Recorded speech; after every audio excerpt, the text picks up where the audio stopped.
Welcome back to Official Goonie TV. We're back again with another match preview. Arsenal versus Manchester United. Cheers! Big game here for the lads. As we know, Arsenal and Man United, back in the day, especially when I was younger, just dominated the scene. The eras of Sir Alex Ferguson and Arsene Wenger, toe to toe, it was always a rough, rugged, competitive match in which both teams were evenly kind of matched, to be honest. So this is going to be no different. This game, obviously, Arsenal started the season off terribly. We've managed to put a run of 6 games unbeaten now, 5 wins, 1 draw. That draw being against Crystal Palace. Last time out, we won 3-1 against Southampton. A brilliant performance by the lads. And, actually made up for that poor performance against the same team at the same location in the FA Cup. So, credit where credit's due. Arteta, come out and said, look, certain people had to be rested because of injuries. We saw the likes of Partey come off in the last game after 60 minutes. Emile Smith-Rowe had to come off. So, like I said, credit where credit's due. He got it right. We got the 3 points. And now we're entering another game against, the league leaders at the moment. Or I think they might be the league. No, I think they lost, didn't they? So, third or second in the league at the moment. Man United are on good form. I think they're unbeaten in 13 or 14 away or something silly like that. It's going to be a really, I think it's going to be an entertaining game, a close game, competitive game, but a game that's definitely winnable for us, especially the way that we're playing. However, it does, kind of depend on who we have available. Now, obviously, we have, Thomas Partey, who, since coming back, has been brilliant for us. He just oozes class. You can see he's just a different level above compared to the rest of the team at the moment. Very seldom do we see someone of his size, be able to shift the ball from right to left or left to right, and then, outside of the foot pass to release one of the wingers. We've missed something like that. It's something that Xhaka can't do very well. I'm not saying that Xhaka can't pick a pass, because he can, but Partey just does it with so much more finesse and so much more. He's so much more agile than Xhaka, so he's able to push forward a lot quicker, which is something that we've missed a lot, especially playing Xhaka and El Neni in the middle. They're not exactly the most mobile, so Partey brings a whole new dimension to our play. It allows us to get on the front foot a lot quicker, which I love.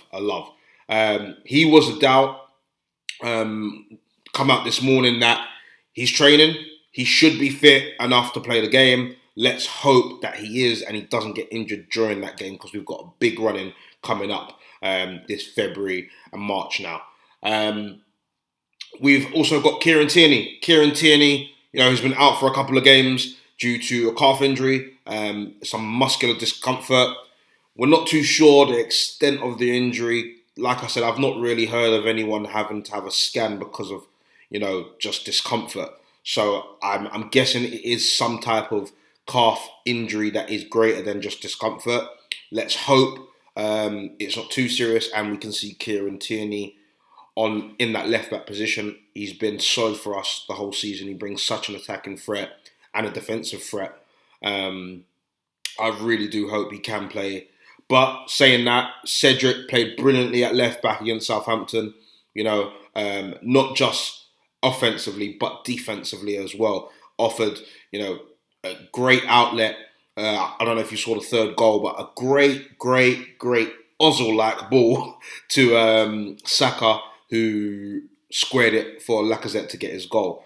So, and he was doing that all game. He was a nuisance. He had a unlucky attempt on goal. Beautiful volley that cut just a little bit, just went past the post.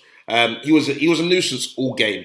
And if he can play like that, then it's going to be pretty hard for Bellerin to get in his side when Tierney gets back. That's all I know. It's going to be very, very hard for him to get back in this side. So let's hope that Cedric can keep this momentum up and can keep playing at the level that we saw at the Southampton game. Aubameyang, as we know, Aubameyang has been dealing with personal issues within his family. Unfortunately, his mother is unwell, and he had to go back home to deal with that situation. On that note, prayers, blessings, and love be with you and your family, brother. I hope your mum makes a speedy recovery, and we can see the best of Aubameyang back soon. He's a doubt for this game. If he is back, is he going to be in the right mental state? He hasn't trained for a little bit. Is he going to be physically okay? We just don't know. But he is our captain. He is our leader.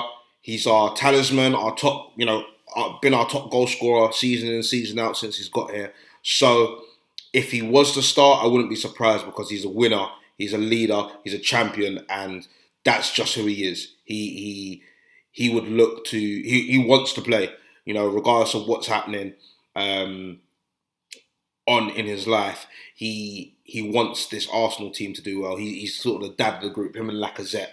So they want to do right by this club, and it wouldn't be a shock to see him play. Injury concerns, I think that's pretty much it, to be honest. We haven't really got any more injury concerns. I know Gabriel Martinelli's not had a few minutes. He was ready to come on against Southampton, but Emile Smith-Rowe. How could I forget the most important one? Emile Smith-Rowe, what looked to be a groin injury in the Southampton game. One that really concerns me, if I'm being honest, because groins aren't easy fix. Anyone that's had a groin injury, they'll let you know that just moving with the ball, it's painful. I'm hoping it was more of a tweak, some type of cramp or maybe muscular fatigue. But we'll have to wait and see. He is a doubt. He's been one of the standout performers in this Arsenal side in recent weeks, simply because of the way he moves the ball, moves with and on and off the ball. So it'll be interesting to see if he plays, and if he doesn't, who comes in. That brings us on to Martin Odegaard, the 22-year-old Norwegian international who's signed for Arsenal on loan till the rest of the season from Real Madrid. Very, very talented kid. Hasn't gone his way at Real Madrid due to various reasons. Real Madrid have been in a weird place for a few seasons now since Ronaldo's left, really. So they haven't been able to accommodate for him. He's been out on loan to Real Sociedad, where he did a tremendous job there, which prompted Real Madrid to call him back from his loan. But it just hasn't worked out for him there. So he's going to be playing for Arsenal for the rest of the season. Arteta has, stood back in admiration and said of his admiration of the kid. And also said this morning that he's got all the qualities to be the type of number 10 that we're looking for. And, there's two things that can contribute to him becoming a permanent signing.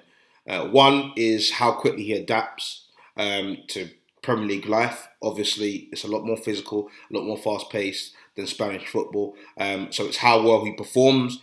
And then two, also what the player and the club of Real Madrid wants to do. As we know, he is a Real Madrid player. This is just a loan, no option to buy.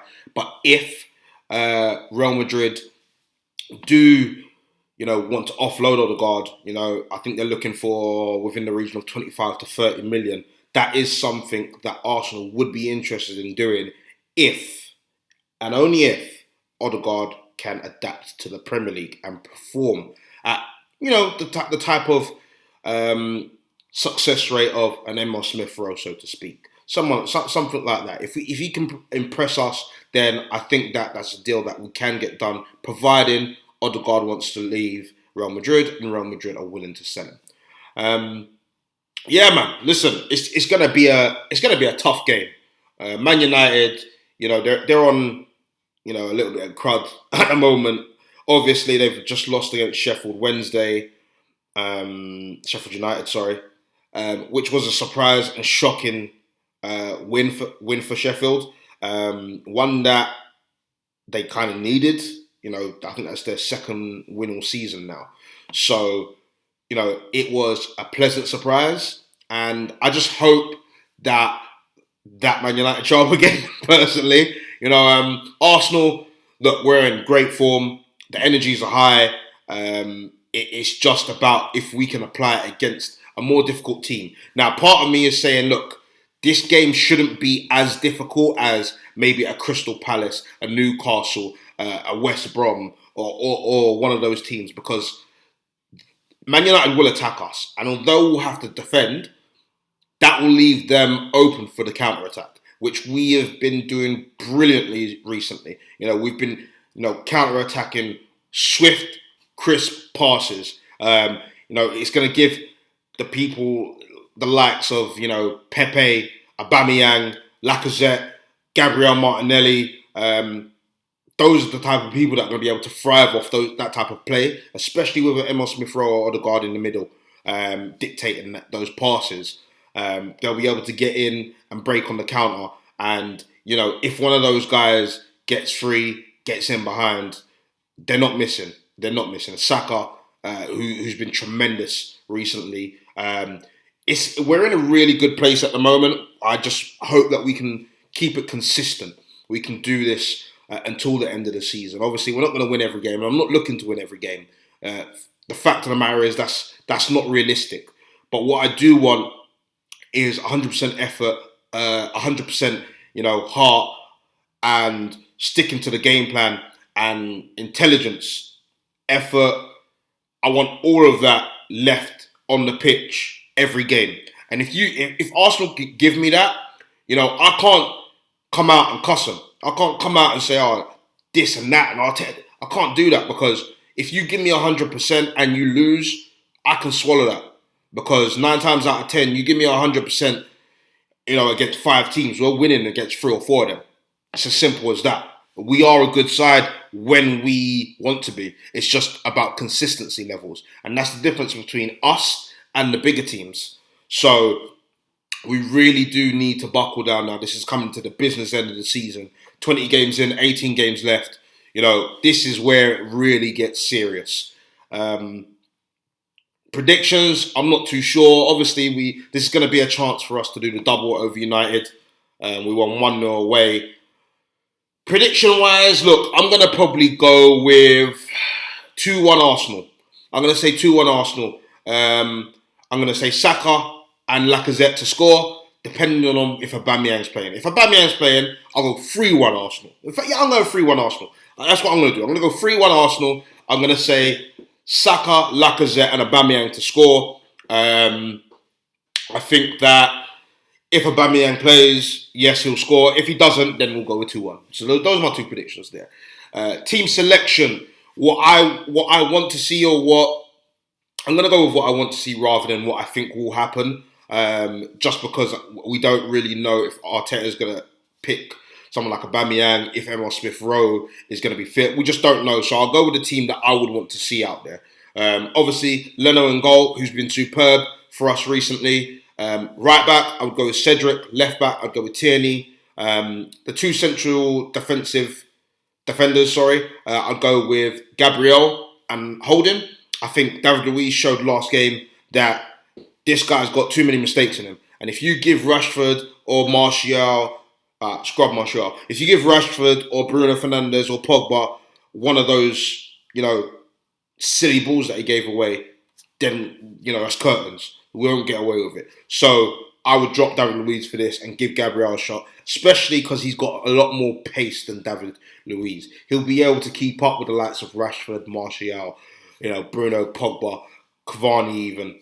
He's very strong as well, so he can get very physical with them also. 2 CDMs, I would go with Partey and Xhaka.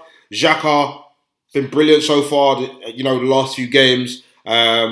Looked a little bit tired in the FA Cup game against Southampton, but looked a bit more energised with Partey next to him in the league game. So, yeah, I think that's a combination that's working pretty well, and I want to see that combination again. Again, in the cam position, Emile Smith Rowe, I think he's been terrific.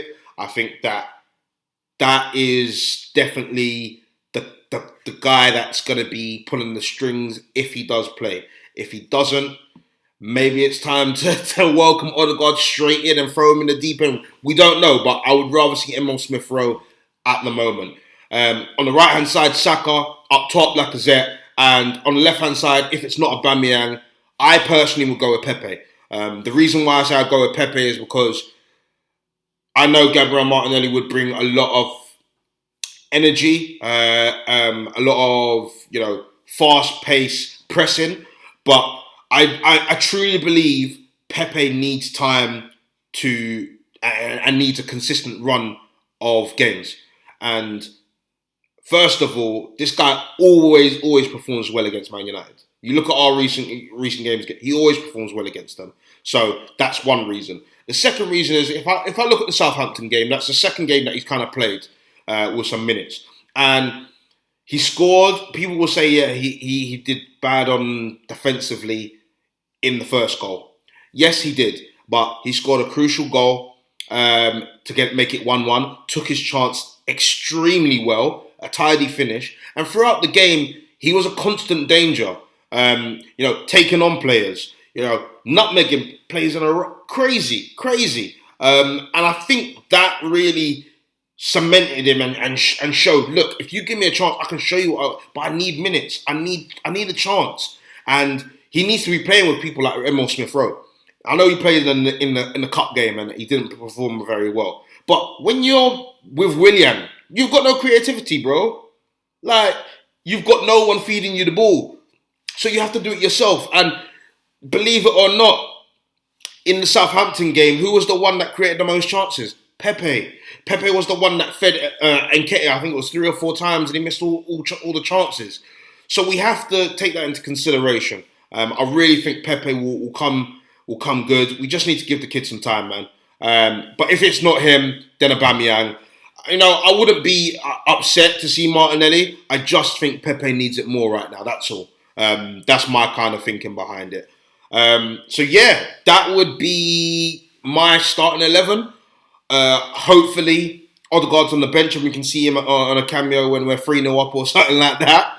But yeah, it's like I said, it's going to be a tough game, a really, really tough game, an important game for both teams, really. Man United don't want to, kind of slip up on their title bid, and Arsenal, we are pushing to get into that top 6 and eventually the top 4. And if we can go 7 games unbeaten, 6 wins and 1 draw, it will look a hell of a lot better on Arteta. Take a hell of a lot of pressure off him. So we'll have to wait and see. Guys, let me know what you think. Put some comments below. Again, I want to thank you guys for watching, supporting me. I really do appreciate it. Like, subscribe, follow, comment, share, and everyone stay safe. Obviously, during this pandemic, people are losing their lives daily, contracting the coronavirus. Like I said, recently I've lost a few people to it, and it's scary out there. It's scary out there. So everyone just stay safe. Look after your friends and family. Don't go out if you don't need to. And yeah, hopefully we'll see you soon. Bless up. Thanks for watching.